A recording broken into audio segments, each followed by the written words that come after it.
สวัสดีครับกลับมาอีกแล้วนะครับกับครูเท่มนัสพีสื่อสารคล่องอังกฤษจีนควบ2ภาษาโดยครูเท่เคยไหมที่เรากินอาหารเดิมๆทุกวันซ้ำๆแล้วมันเบื่อกินผัดกะเพราก็ผัดกะเพราทุกวันไข่เจียวก็ไข่เจียวทุกวันส้มตำก็ส้มตำทุกวันเมื่อไรเบื่ออาหารทางออกของเราคือเราจะชอบบ่นว่าอยากกินอาหารทะเลครูเท่ก็เป็นวันนี้ครูเท่เลยมาแชร์อีก1ประโยคก็คืออยากกินอาหารทะเลพูดเป็นภาษาอังกฤษกับพูดเป็นภาษาจีนพูดยังไงเพื่อเรามีเพื่อนต่างชาติมีแฟนต่างชาติหรือมีคู่ชีวิตเป็นชาวต่างชาติเราเบื่ออาหารแบบนี้แล้วอยากกินอาหารทะเลพูดยังไงเอาภาษาอังกฤษก่อนเลยภาษาอังกฤษก็คือ I want to eat seafood I want to eat seafoodส่วนภาษาจีนก็คือ我想吃海鲜我想吃海鲜ภาษาอังกฤษทีละตัว want แปลว่าต้องการเนาะ eat แปลว่ากิน seafood ก็คือ海鲜คืออาหารทะเล我想吃海鲜ฉันอยากกินอาหารทะเลตรงตัวเหมือนกันทั้งภาษาอังกฤษภาษาจีนภาษาไทย想แปลว่าต้องการชื่อแปลว่ากิน想吃อยากกินต้องการกิน海鲜อาหารทะเล seafood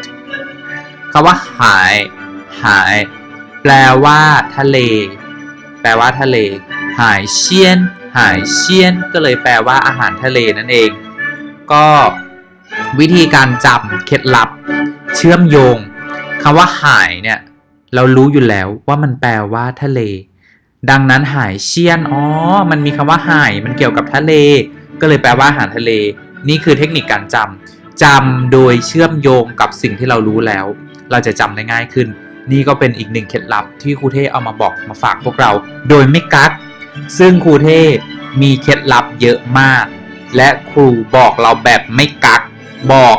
ทุกขั้นทุกตอนอย่างละเอียด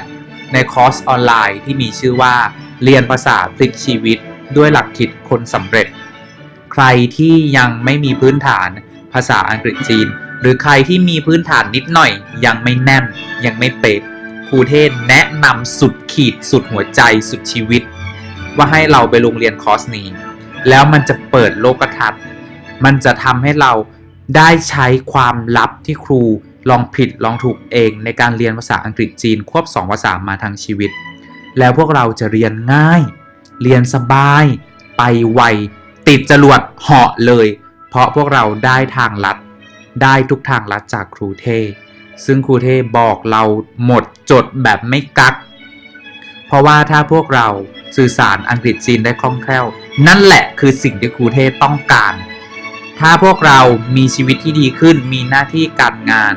มีเงินมากขึ้นดูแลครอบครัวตัวเองได้ดีงามยอดเยี่ยมขึ้นนั่นแหละคือสิ่งที่ครูต้องการใครสนใจเรียน